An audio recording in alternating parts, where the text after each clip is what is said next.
Hello everyone, good morning. তোমরা সবাই কেমন আছো অবশ্যই কমেন্টের মাধ্যমে জানাবে। তো দেখো এখন কিন্তু অনেকটাই বেলা হয়ে গেছে। আমি এখন মাম্মামের খাবারটা তৈরি করছিলাম, আর মাম্মাম ছিল বাইরে মায়ের সাথে রোদে বসে। তো আজ উঠতে অনেকটা বেলা হয়ে গেছে, মানে প্রায় 10টা বেজেই গেছে। তো সকালে আমি আগে খেয়ে নিয়েছি। আর ওই দেখো রোদে ছিল মেয়ে বসে বসে ললিপপ খাচ্ছিল। মানে আমার বাবা বাজারে গেছিলো, তো ওকে বলেছিল কি আনবো, বলেছিল ললিপপ। সেই জন্য বাবা এনেছিল ললিপপ। আর দেখো বাবা একটা প্যাকেট ধরে নিয়ে এসছে, তো সেইটাই বসে বসে খাচ্ছিল। তো আর আমি আবার সবগুলো বের করে দেখছিলাম যে কটা আছে। তুমি তাড়াতাড়ি ললিপপ খেয়ে নাও, ললিপপ দাও রেখে দিই, দাও রেখে দিই, পরে খাবা। এখন খাবারটা খেয়ে নাও তারপরে বাবা, এখন একটু রেখে দিই, খাবার খেয়ে তারপর ললিপপ দেবো, তাড়াতাড়ি খাও, দাও বাবা রেখে দিই। তো তোমরা তো দেখলেই মাম্মামের কাছে ললিপপটা চাইলাম, ও দিচ্ছিল না, তবু বুঝিয়ে ওর কাছ থেকে নিয়ে ওকে নিয়ে চলে এসেছে একদম মাঠে, কারণ ও ললিপপটা কিছুতেই ভুলছিল না। তো মাঠে আসার পরে যাই হোক ললিপপটা ভুলেছে। আর আমাকে কেমন লাগছে দেখো তো, গলায় বোতলটা নিয়ে মেয়ের, দেখো বাচ্চা থাকলে কত কিছু না করতে হয় বলো। তো এখানে এসে মাম্মামকে একটু খাওয়ানোর চেষ্টা করছিলাম। তো যাই হোক একটুখানি খেলো, খাওয়ার পরে আমি বাড়ি চলে এসেছি। বাড়ি এসে কিন্তু আমি স্নানটা করে নিয়েছি। তো এখানে মা রান্না করছিল, এটা কি মাছ আমি ঠিক জানি না, একদম সরু সরু আর ছোট ছোট। চুনো মাছটা ঠিক না, চুনো মাছটা অন্যরকম হয়, এটা কিন্তু পুরো আলাদা রকম মাছ। এটা এবারই আসলে বাবা আনে দেখি, এটা খুব বেশি পাওয়াও যায় না। আর এখানে মা করেছিল পাবদা মাছের ঝাল। চলো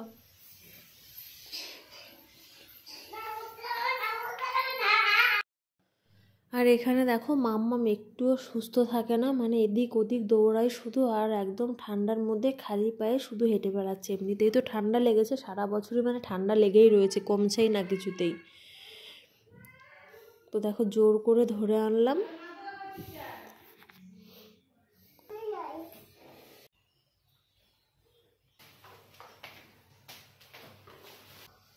কি করছিস দেখি, কি করেছিস ছোটা, দেখা মা,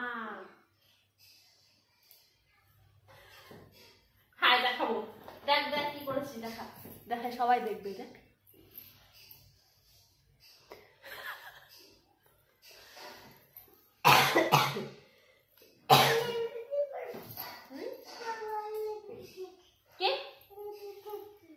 লিপস্টিক, লিপস্টিক তো দিয়ে ফেলেছিস, ঠান্ডা লেগেছে, ওষুধ খেতে হবে।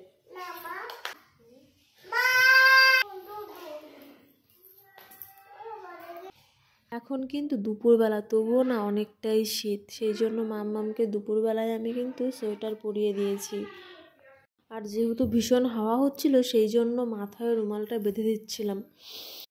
তো এখানে তো মাম্মামকে রেডি করেছে, আর চলো তোমাদের দেখিয়ে দিই মা আজকে কী রান্না করেছে।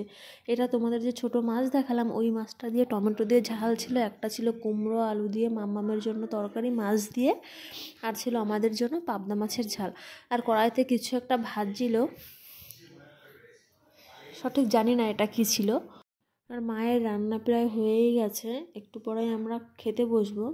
এখানে দেখো মাম্মাম খেলা করছিল, আর ওই সাইডে মা আমাদের ভাত দিচ্ছিল, বাবাকে আর আমাকে। মা বলছিল যে একটু নাকি পরে খাবে, মার নাকি তখনও খিদেটা পায়নি।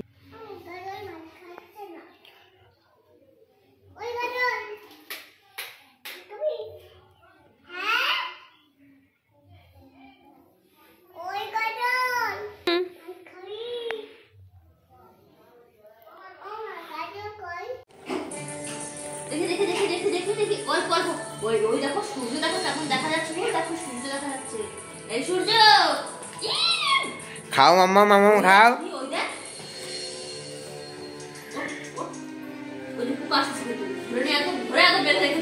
এই যে তোকে, এই যে ঘুরতে যাবো, ঘুরতে ঘুরতে যাবো, ঘুরতে যাবো, এই যে মাম্মাম চলো।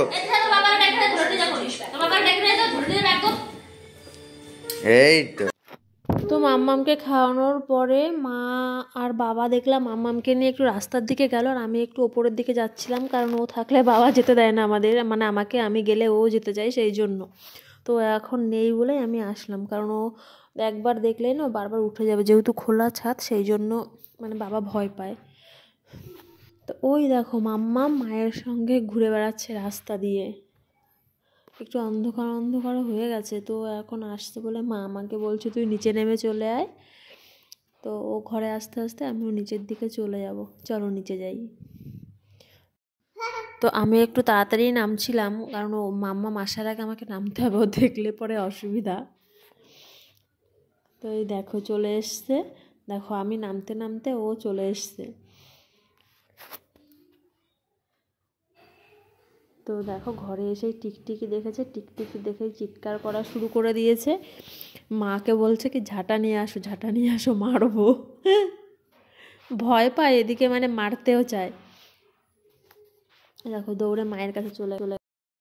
তারপর সন্ধ্যাবেলায় শুয়ে শুয়ে একটু ফোন দেখছিলাম, এত ঘুম পাচ্ছিল, মানে এমনি মানে চোখ বন্ধ হয়ে আসছিলো। দেখলাম এখন তো ঘুমানোই যাবে না, ঘুমালে শরীরটা খারাপ লাগবে।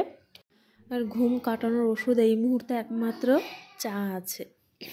তো এখানে আমি লিকার চাই করে নিয়েছি আদা দিয়ে, দুধ চাটা খাবো না সেই জন্যই। তো দেখো 1 গ্লাস চা করেছি, সেটাই দেখাচ্ছিলাম যে কতটা চা করেছি। তো এখন একাই চাটা খাচ্ছিলাম, একটু মুড়ি আর চানাচুরও নিয়ে নিয়েছিলাম, যেহেতু মা শুয়েছিল মাম্মামের সঙ্গে, সেই জন্য মাকে বলেছিলাম, মা বললো এখন আমি খাবো না। তো আমারও যখন চাটা খাওয়া শেষ হয়েছে, মা আমাকে বলছে কি চা কি আর আছে। তো আমি বললাম না করে দেবো। তো মা একটু পরে উঠে নিজে আবার করে খেলো। তারপর আবার মাম্মাম উঠেছে, ও বলছে কি আমিও চা খাবো। তারপর মা আবার চা করেছে। আর এটা কিন্তু আগের দিন রাতে তৈরি করা মায়ের কেক। তো কেকটা দেখো কত সুন্দর উঠে এসছে আর কতটা সফট হয়েছে, তোমাদের সঙ্গে আমি সেটাই শেয়ার করছিলাম। দেখো সবাই কিন্তু নিচে কোনো কাগজ টাগজ দিয়ে নেয়, মা কিন্তু কিছুই দেয়নি, কেকটার নিচে কিন্তু কোনো কাগজ ছিল না। কতটা সফট হয়েছে সেটাই দেখাচ্ছিলাম আর কি। Happy birthday to you. তো মাম্মাম কেক দেখলে তো ভীষণ আনন্দ পায়, আর ও এটা খুব ভালো করেই জানে যে জন্মদিন মানেই কেক, সেই জন্যই কেক দেখলে হ্যাপি বার্থডে বলতে থাকে। তো সেই জন্য মা আর ও একটু কেকটা নিয়ে কাটলো আর বললো হ্যাপি বার্থডে, তোমরা তো শুনতেই পেলে। আর কেকটা কিন্তু খেতে সুন্দর হয়েছিল, আর দেখো কতটা সফট হয়েছে, মানে মা হাতে নিয়েছে আর দেখো কেকটা কিন্তু একদম নড়ছিল, একদম নরম হয়েছিল।